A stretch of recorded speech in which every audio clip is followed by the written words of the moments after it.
Have you ever looked at your dog after a tense moment and wondered, are you trying to apologize to me? Maybe you got frustrated. Maybe they did something clumsy or pushed too far.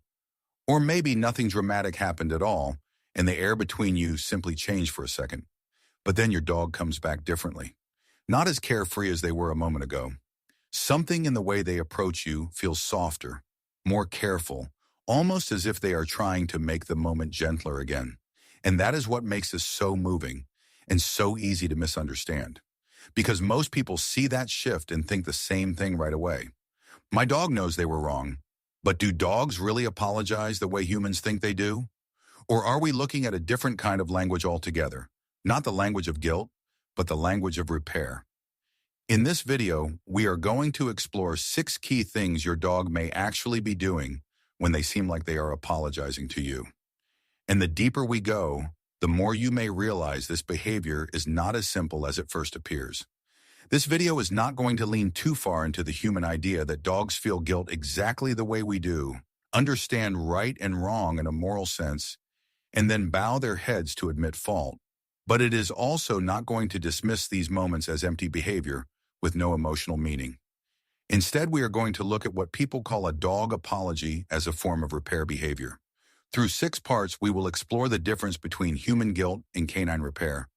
The first visible signs that show up in the whole body, the tiny details people often misread, the moments when a dog is not just calming the tension, but trying to come back toward you, the deeper trigger behind those reactions, and finally, the most important question of all, what your dog may really be trying to protect in the relationship between you. 1. Dogs do not apologize in the moral way humans do. They react when the connection suddenly feels heavier. This is the first thing we have to understand, because everything else in this video depends on it. When humans think about an apology, we usually imagine something moral. I knew I was wrong. I feel bad about it. I want to make it right. That kind of inner process belongs to the way humans think about guilt, responsibility, and repair. Dogs are probably not moving through these moments in that same way. But that does not mean they feel nothing after tension. It does not mean they are unaware that something between you has changed. And it definitely does not mean the behavior that follows is empty. Many dogs react very clearly when your tone shifts, when your face hardens, when your movements become sharper, or when the emotional atmosphere between the two of you suddenly loses its softness. What they may not understand is moral fault in the human sense. What they often do understand is that the interaction no longer feels as easy, safe, or connected as it did a moment ago. And that is where repair begins. Not in the form of a confession, not in the form of a dog thinking, I was wrong, and now I need to apologize, but in the form of a social response to tension. Something changed between us. You feel different now. The moment feels heavier. I need to respond to that. That is a very different process from human guilt, but it is not a shallow one. In some ways, it is more immediate. Your dog may not be analyzing what happened the way you would, but they may be reading the shift in the relationship itself with surprising clarity. So before we ask whether dogs apologize, we need to ask a better question. What does a dog do when they feel the bond has become strained and they want it to feel safe again? That question gets us much closer to the truth. 2. The first thing people usually notice is that the whole dog seems to change shape. Before a dog gives you any tiny signal, the first thing many people notice is much bigger than that. The whole dog looks different. After a tense moment, some dogs do not do anything dramatic at all. They simply stop moving through space the way they were moving a few seconds earlier. The steps get slower. The body lowers a little. The approach becomes less direct. The energy drops. The movement grows softer, more careful, more measured, as if the dog is trying not to add any more weight to a moment that already feels heavy. That is why so many people instantly read it as an apology, because what they are seeing is not just one gesture, it is a full body shift. The dog who was loose, casual, impulsive, or playful suddenly seems quieter in their whole presence. Not frozen, not shut down, just changed. Softer around the edges, less bold, less forceful, more cautious with the space between you. And that change can feel incredibly emotional to watch. You can almost see the dog trying to come back in a gentler form, not with the same energy they had before, not with the same confidence, but with a kind of careful softness that seems to say, I do not want this to get worse. That does not mean your dog is standing there thinking, I should apologize now. But it may mean their body's already doing the first thing it knows to do when tension rises. Lower the intensity, reduce the pressure, become less confrontational. Make it easier for the interaction to soften instead of sharpen. That is why this part matters so much. What people often call a sorry look does not always begin in the eyes. It often begins in the entire shape of the dog, in the way they walk toward you, in the way they hold themselves, in the way their body tries to take up less emotional space than it did a moment before. So when your dog suddenly seems different after tension, many times that is the first real clue. The body has changed first, and that whole body softening is often where what humans call an apology really begins. 3. What people call the guilty look usually lives in the smallest details, not in the whole body. If the last part was about the change you can see immediately, this part is about the change people often misread. Sometimes a dog does not dramatically soften their whole approach. Sometimes the body shift is much quieter than that. The dog may still be standing there, still near you, still in the interaction, but the face begins to do something else. The eyes look away instead of meeting yours directly. The head turns just slightly. The tongue flicks out for a quick lip lick. The blinking increases. A short yawn appears where it did not belong a second ago. These are tiny movements, but together they can completely change the emotional tone of the moment. And this is exactly where so many people think, my dog knows they were bad, because these signals can look so human when we project meaning onto them. The averted eyes look ashamed. The lip lick looks nervous. The turned head looks like guilt. But in many cases, what you are actually seeing is not confession. It is social smoothing. Your dog is trying to make the interaction feel less direct, less sharp, and less pressurized, not by leaving, not by fighting, but by subtly lowering the intensity of the exchange. That is why this part matters so much. These little gestures are easy to miss, but they may be some of the clearest signs that your dog is trying to soften what just happened. They are not saying, I admit I was wrong. They are saying something closer to this. I do not want this to get harder. I do not want more pressure between us. I'm trying to make this moment easier to move through. And once you understand that, the so-called guilty look starts to feel very different. Less like a moral confession, more like a delicate social tool your dog uses when the emotional air between you has become too heavy. If this is already changing the way you read your dog, subscribe now, because the next part is where this stops being just body language and starts becoming something much more emotional. 4. Sometimes your dog is not just trying to calm the moment, they are trying to come back to you. This is where the behavior stops feeling like body language alone and starts to feel deeply relational. After a tense moment, many dogs do not simply retreat and stay away. They do something more moving than that. They circle back. They follow you into the next room. They lie down nearby. They rest against your leg for a second. They sit in the same space without asking for much. They stay close, but differently than before.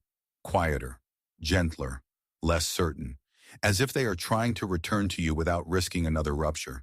And that is why this part hits people so hard, because it can feel almost like a question. Are we okay again? Can I come back now? Is this safe between us again? That does not mean your dog is thinking in sentences, but it may mean they are reacting to something just as real. The connection felt strained, and now they are testing whether closeness is still possible. This is different from simply softening the body or offering tiny appeasing signals. Those behaviors help lower the temperature of the moment itself. But this goes one step further. This is your dog moving back toward the bond, not with the confidence of play, not with the carefree energy they had before, but with a kind of careful hope. That is what makes these moments so emotional. Your dog is not only trying to make the tension smaller, they may be trying to make sure the relationship itself has not gone too far out of reach. So when your dog follows you after conflict, settles close to you, or keeps finding small ways to be near you again, what you are seeing may not be an admission of guilt. It may be something more relational than that, an attempt to reconnect after feeling a little distance open up between you. 5. What often triggers all of this is not your dog's idea of being wrong. It is the feeling that you have changed. This part matters because it shifts the entire meaning of what you are seeing. A lot of people assume the dog is reacting to the mistake itself, but very often your dog is reacting to something more immediate than that. They are reacting to you. Your voice gets sharper, your face tightens, your footsteps sound heavier, your hands move faster. The air in the room loses some of its softness. And dogs notice that. They may not understand the event the way a human would explain it. They may not replay the moment in their mind and decide, I broke a rule. But they are often extremely sensitive to changes in tone, tension, rhythm, and emotional energy. They can feel when your body's no longer relaxed with them. They can feel when your attention has changed shape. That is often the real beginning of what people call an apology, not a moral realization, a relational one. Something in you just shifted. Something between us does not feel easy anymore. I need to respond to that. That is why these behaviors can show up even when the dog could not possibly understand the situation in a human way. What they may understand very clearly is the emotional consequence. They know the room feels different. They know you feel different, and they start adjusting themselves in response to that change. This is also why dogs can seem apologetic after things that are not really about wrongdoing at all. Sometimes all it takes is disappointment in your voice, frustration in your movement, or tension in your body for the dog to feel that something has gone off balance. So in many cases, what looks like an apology is not your dog saying, I know I was bad. It is your dog responding to a change in your emotional state and trying to make the moment softer again. 6. At the deepest level, what looks like an apology is often your dog trying to keep the bond from drifting too far. If you step back from all the separate signs, a deeper pattern starts to come into focus. The softened body, the tiny appeasing signals, the careful move back toward you, the way your dog reacts when your tone, energy, or emotional presence changes. All of those things may look different on the surface, but they often point toward one shared goal. Your dog is trying to keep the distance between you from growing too wide.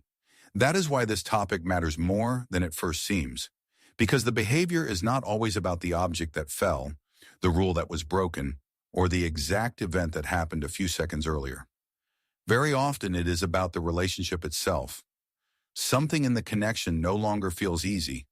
Something has tightened. Something feels less safe than it did a moment ago. And your dog is trying to respond to that, not with guilt, not with confession, not with a moral admission of wrongdoing, but with repair. More specifically, relationship repair. That may be the most accurate way to understand what people call a dog apology. Your dog is not necessarily trying to say, I know I was bad. They may be trying to say something much more immediate and relational than that. Do not let this distance grow. Do not let this moment harden between us. Help this feel safe again. That is why these behaviors can feel so deeply moving once you see them clearly. Your dog is not only reacting to your words, they may be reacting to the feeling that closeness itself has become uncertain, and they are trying, in the language available to them, to make that closeness possible again. So at the deepest level, what looks like an apology is often not about blame at all. It is about protection, protecting the bond, softening the space between you, trying to bring the relationship back to a place where nearness still feels possible. And that may be the real heart of the whole subject. Not that your dog feels guilty like a human, but that when the connection feels strained, they may care enough to try to mend it. Your dog may not apologize in the way humans imagine. They may not sit there thinking, I was wrong. They may not replay the moment the way you would. But that does not make what they do any less meaningful. Because when they soften their body, try not to make the tension worse, move back toward you, or do small things to make the moment gentler again, they are still doing something very real in the language dogs know best. And maybe that is the part worth remembering most. What looks like an apology in a dog may not be guilt, but very often it is still a sincere attempt to keep the connection from pulling too far apart. A quiet effort to soften the distance. A way of saying, in the only way they can, I do not want this strain to stay between us. So the next time your dog seems like they are apologizing, do not stop at the thought that they know they were wrong. Ask something deeper. What is my dog trying to do right now to make this relationship feel safe again? Because once you start seeing that, these moments become more than cute, more than guilty, and more than easy to misread. They become small, honest acts of repair.